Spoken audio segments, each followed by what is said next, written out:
Good evening, everyone. I'm Jim Renacci, chairman of the American Greatness Fund, and this is the America First War Room. It's Christmas time. Let's face it, even in Washington, and we have Christmas spending going on there. Let's roll some clips. Another $1 trillion spending bill, ladies and gentlemen.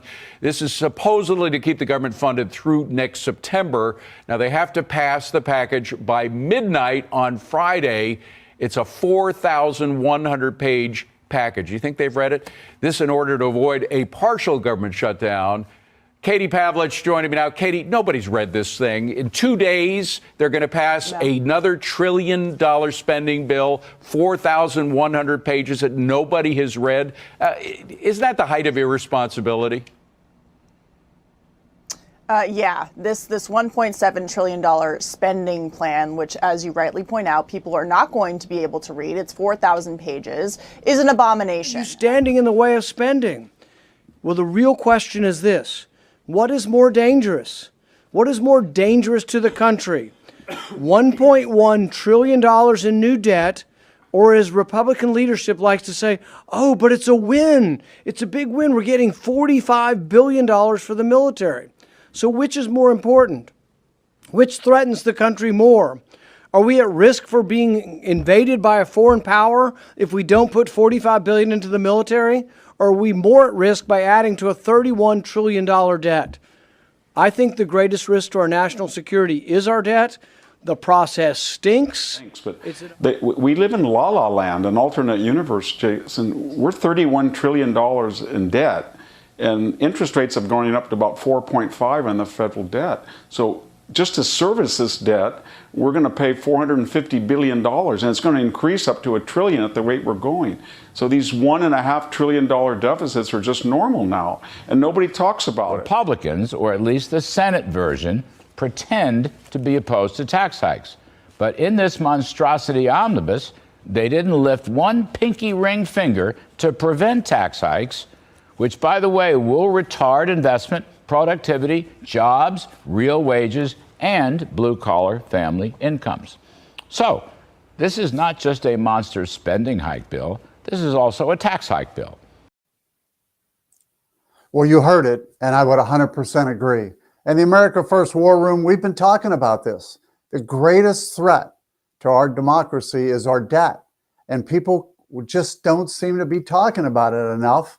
I'm glad to see some of the senators are talking about it, but we just can't keep spending money we don't have. Now let's talk about the omnibus, and let's talk about why we're here. Let's face it, the House has not done its job. They did not do their appropriations bills. They did not do their budget. The Democrat-controlled House, but I will tell you, Republicans will take control next year. Hopefully they will. While I served in Congress, it was very difficult to get a budget and appropriations bills passed. We'll see if they're able to do it, but it's one of the reasons why we're in the mess we're in today. There is regular order.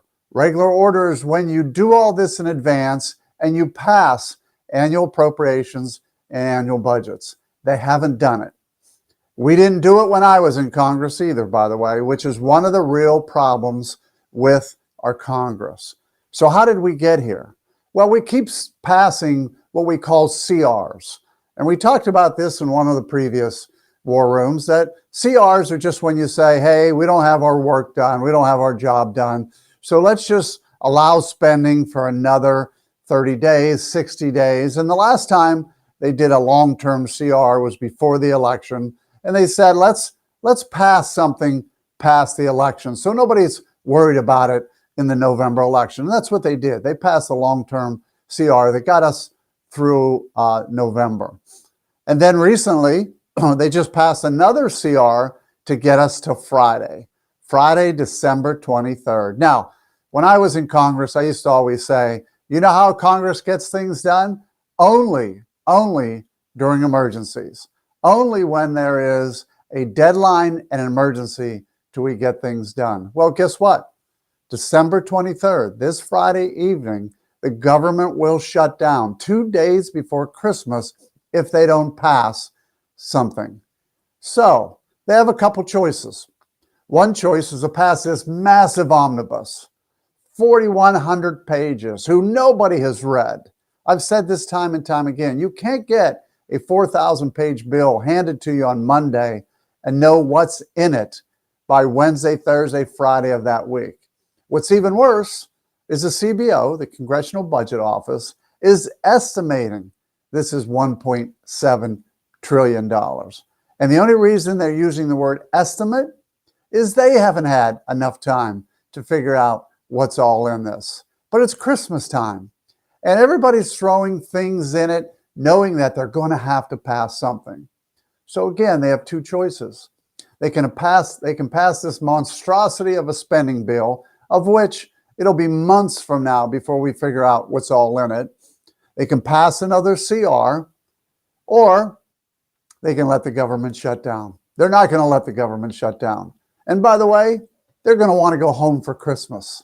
So they're going to pass something by this Friday. I would suggest they pass another CR, which, by the way, I never supported CRs, but push this into January and February and force a Republican House to pass a budget and pass appropriation bills. They may do that. Or they may just go ahead and pass this $1.7 trillion bill. Now, you may ask, why is the Senate doing this? Why isn't the House doing this? Well, here's the problem. When I was in Congress, if the House went ahead and passed an omnibus, it would go over to the Senate, and then the Senate would just discard it, rip it apart, say, we're not going to do what the House wants us to do. So we're just not going to, we're going to do our own thing. So what's happening here, which most people aren't aware, is the Senate's leading on a spending bill. Should never happen. Or, the way it's set up, the House puts the spending bill together, the Senate passes it. But that's not going on here. And it's important to know the reason. It's not going on because the House doesn't want to throw something over to the Senate and then have the Senate, just rip it apart. So the Senate's leading. They're going to pass an omnibus. Let's assume they do. And by the way, here's their trick. They'll leave town.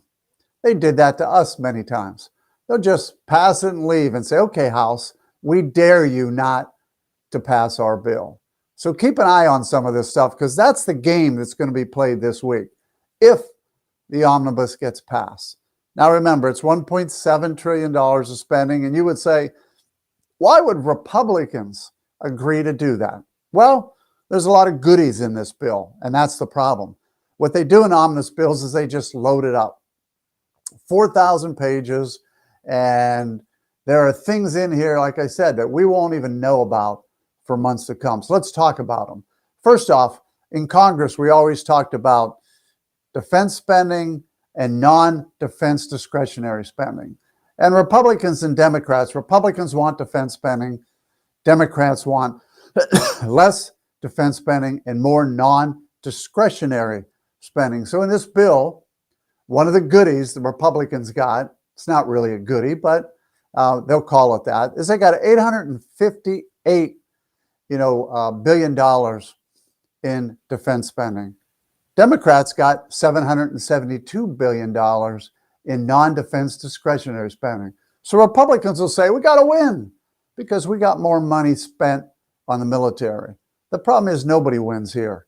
The American people are going to lose because this is just going to be added to the debt. But that'll be one of the cries that why Republicans voted for this. $45 billion in assistance to Ukraine and NATO allies. That's thrown into this bill. $38 billion in emergency funding to help Americans out west with national disasters. Now think about it. This is what always happened in Congress. If you vote against this, people come up to you and say, so you don't support, funding disasters? Well, of course, Americans support funding disasters, but let's write that in a separate bill. Let's not throw it in this bill, because you may be opposed to $1.7 trillion, which I probably, if I was in Congress today, I would vote no on this bill. And they'd say, shame on you. You don't want to take care of national disasters. Well, yes, I do. The problem is I don't want to spend $1.7 trillion when I don't know what's in it. And I got a 4,000-page bill on Monday.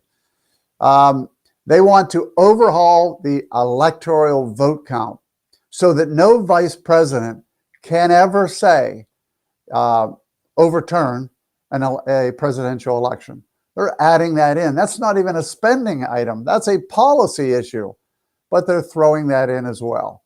$26 billion to fund attorneys for further prosecution of the January 6th riots.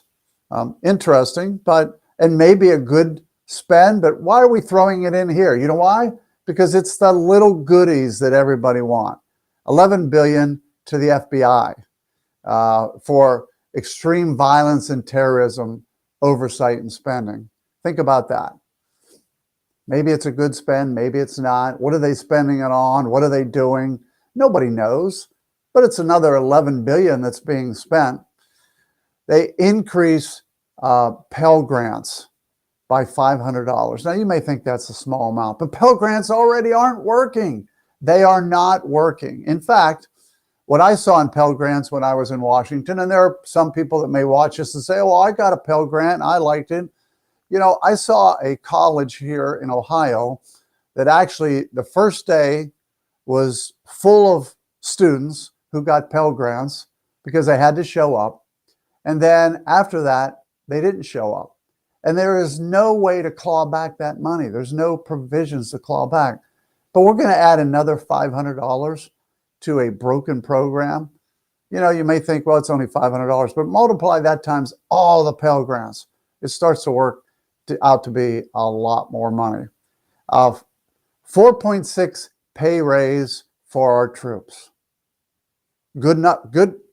Look, everybody supports, supporting our troops, but why not write that in a separate bill? See, when you throw it in this omnibus, that's what starts to happen. If you don't vote for this, let's say you vote no for this. Here's what people will say. If I was in Congress, say, Renee, you didn't support my military pay raise, or you didn't support my husband's military or my spouse's military pay raise. Well, I always supported military pay raises, but I wouldn't support them in a $1.7 trillion omnibus bill.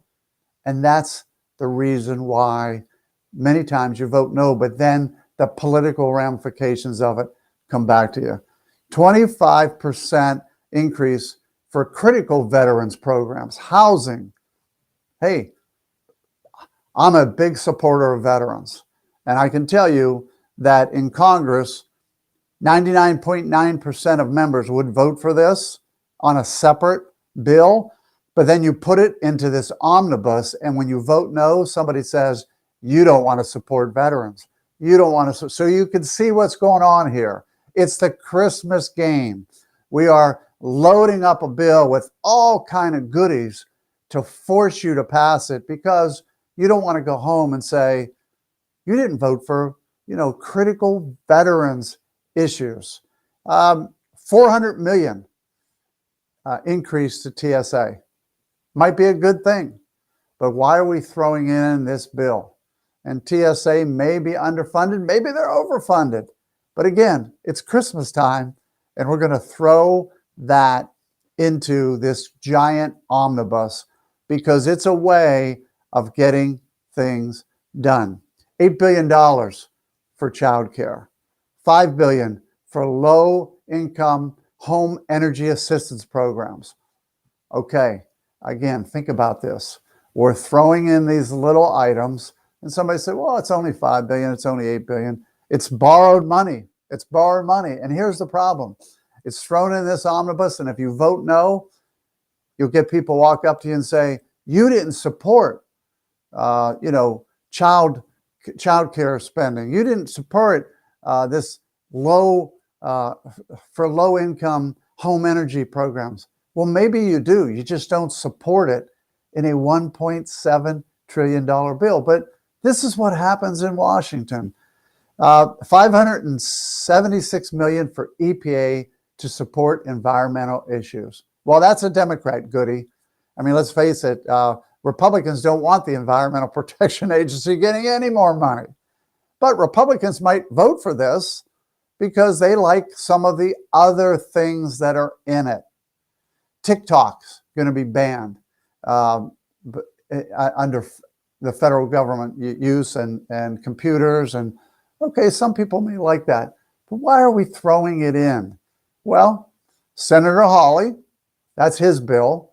And if he votes for this, which I don't think he will, but if he does vote for it, he'll say I voted for it because I had my TikTok bill in here. You see, they take bills and they throw them in here. 70 million for salmon. I mean, somebody say, why are we spending money on fish? Well, hatcheries and all those industries have asked for this money and it's being spent. 3 million for bee-friendly highways. How about that? Bee-friendly highways. Who would ever think that we would be throwing this kind of garbage into a bill like this? And there's also millions of dollars being put aside for a Michelle Obama bike trail or park trail. All of this is being thrown in here. Now, there might be some Republicans say, well, you know what? I don't support this or I don't support that, but I do support the military pay raises. So that's the reason I voted for it. Or they may say, hey, we got 858 in defense spending. That's why I voted for it. The American people need to be aware that this is the problem in Washington. $1.7 trillion is being spent and nobody knows what's in there. But here's what they do know. They do know that it's going to be December 23rd.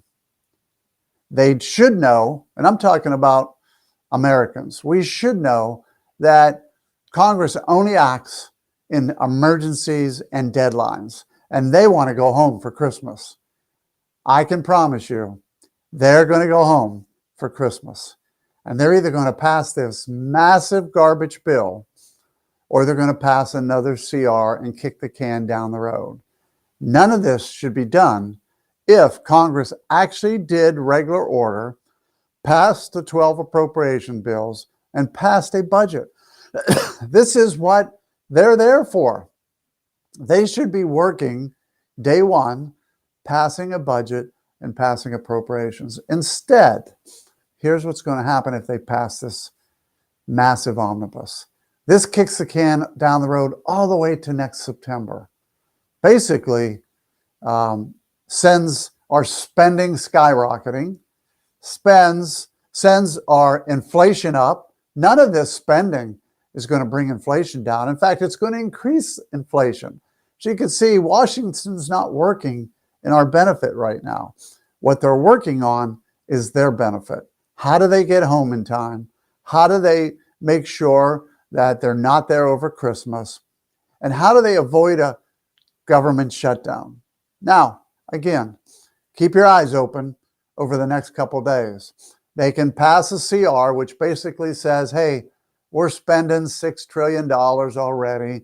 Let's divide that up by days, and we're going to allow that amount of spending all the way to another day in time in the future. And then we're going to have this problem again, a potential shutdown. Or they're going to pass this omnibus, and they're going to say to the American people, we passed a great bill. And we were able to get, Republicans will say, we were able to get defense spending up. We were able to get increases to our military. We were able to take care of our veterans. Republicans will say that vote for it.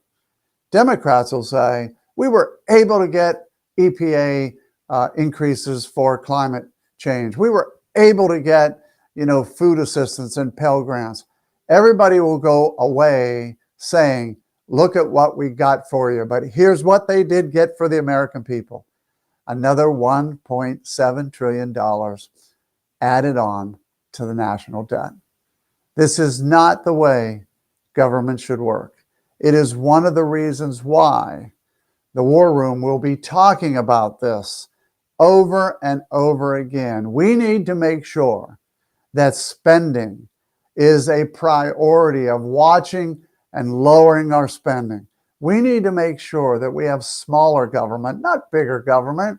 We need to make sure that government overreach is not coming from Washington or even in Ohio.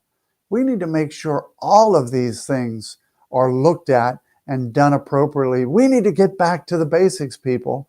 We should not be spending money we don't have. We need a balanced budget amendment. We need to start looking at our national debt. The greatest threat to our country is not China, is not Iran, is not Iraq. It's our national debt. And it's Christmas time. And this is why we're going to have a Congress, most likely, now, hasn't been done yet, but they want to get home for Christmas, most likely pass this horrible bill. And let me tell you what will happen when it gets kicked over to the House. There'll be political theater over there by the Republicans. They'll say, shame on those people for kicking it over here. They won't vote for it, which is great, but there's enough Democrats that will vote for it. And President Biden will sign it. And again, we'll pass $1.7 trillion over to our children and grandchildren in future tax increases. So let's keep an eye on what's going on. Let's make sure we understand it is Christmas time, but it's not Christmas where we should be spending money we don't have. So again, I want to make sure you're aware, and we're going to continue to talk about this over the next few weeks and months and years going into 2024, that spending, deficits, all of this should be a priority. When we're going to have oversight, yeah, we should do some oversight on what happened when it came to the virus, COVID virus. And we should have some oversight on what happened when it came to Hunter Biden. I don't have any problems with that. That's the Oversight Committee. They have 40 members out of 435 members. But we really need, as American people, to start pushing for oversight on our national debt, oversight on our spending, get a budget done, get a appropriations bills passed, and start pushing our Congress to do their job. Again, it's Christmas. I want to wish all of you a Merry Christmas, Happy Hanukkah, and this will be our last podcast before the New Year. So I want to wish you all a Happy New Year, a great and prosperous New Year. And until next year, God bless you all, and God bless the United States of America.